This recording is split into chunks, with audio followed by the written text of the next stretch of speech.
January 6 rioter who carried Trump Rambo flag convicted of assaulting Capitol police officer.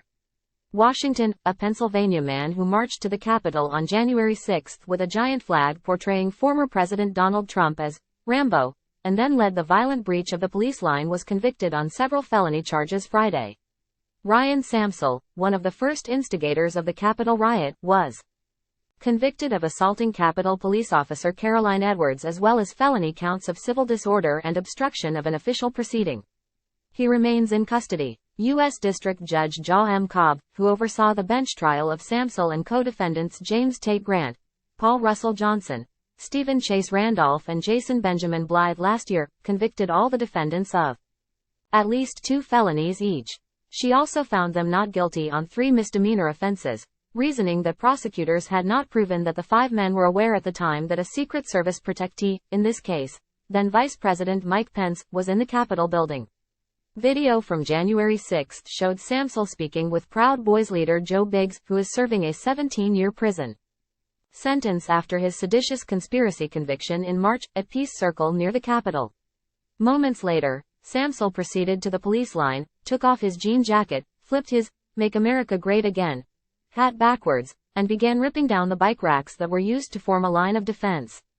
In doing so, Edwards went sailing backwards and struck her head on a banister, briefly knocking her unconscious. Edwards, who testified before the House January 6 committee in June 2022, also testified at Samsel's trial in October. "The lights were on," Edwards said, describing her mental state after she hit her head on the metal handrail, but no one was home. Samsel and Grant have been held in custody, and the government sought to lock up the 3 other defendants after their convictions, noting that federal guidelines stipulate that individuals convicted of violent crimes shall be taken into custody after their convictions, absent exceptional circumstances. The judge allowed the other 3 defendants, who had not been detained, to leave the courthouse on Friday, and asked prosecutors and defense attorneys to write legal briefs laying out what should happen to them until their sentencing hearing in June. Video from January 6 also showed that Ray Epps, a Trump supporter who faced threats after he became the target of conspiracy theories spread on far-right media outlets and Fox News, spoke with Samsel, with Epps whispering in his ear just before Samsel set off the attack on the police line.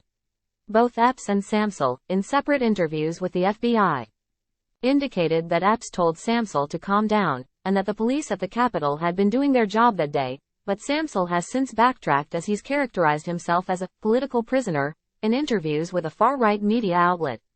Randolph's arrest in 2021 came after the FBI ran his photo through a facial recognition program and turned up a hit on his girlfriend's Instagram page. 2 undercover special agents were then sent to his place of employment and got him to talk about his involvement in the attack.